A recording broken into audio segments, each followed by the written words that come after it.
Urgent बार Shubham films mix भाग Pallavi recording studio मठिया mall. Music by Roshan Kumar.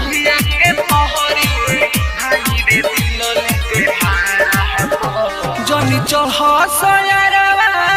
लड़की के प्यारे वाला डाढ़ा पो जनी चढ़ लड़की के प्यारे वाला डाढ़ा पो ना तो जिए के पहरी भाई रे दिल लेके भाड़ा पो ना तो जिए के पहरी भाई रे दिल लेके भाड़ा पो जनी चढ़ लड़की के प्यारे वाला डाढ़ा पो जनी चढ़ लड़की के प्यारे वाला डाढ़ा पो ना तो जिए के पहरी भाई रे दिल लेके भाड़ा पो ना तो जिए के पहरी भाई रे दिल लेके भाड़ा पो जिए के पहरी भाई रे दिल लेके भाड़ा पो। कंचन इब्राहिमपुर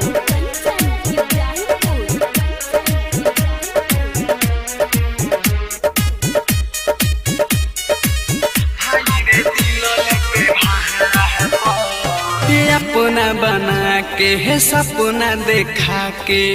कोहर ली सोह दूर हो मोरे लायारवा छोड़ देली सो कोके दिल मजबूर हो कोके दिल मजबूर हो अपना बना के है सपना देखा के कोहर ली सोह दूर हो मोरे लायारवा छोड़ देली सो कोके दिल मजबूर हो दिली सतीलावा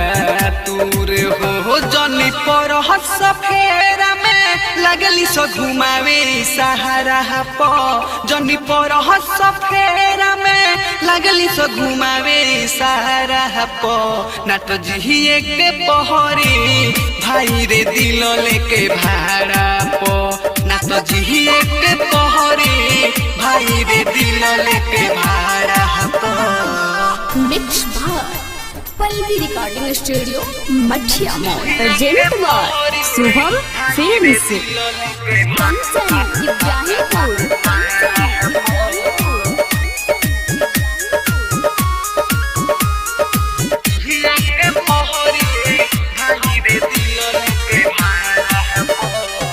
मौका पर धोखा दे के रे यारवा दिली सो घरवा उजहर रे दिके सावन पर मोधई की होली सो बहरी खेला रे होली सो बहरी खेला रे मौका पर धोखा दे के रे यारवा दिली सो घरवा उजहर रे दिके सावन पर मोधई की होली सो बहरी खेला रे लेली सो दिलावा काढ़ रे हे अमर जीत हके जिंदगी देख लो आइल की नहारा पो अमर जीत हके जिंदगी देख लो आइल की नहारा पो ना तो जिए के पहरी भाई हो दिल लेके भाड़ा पो ना तो जिए के पहरी भाई रे दिल लेके भाड़ा पो। छिनार बाड़ी से करम आई के।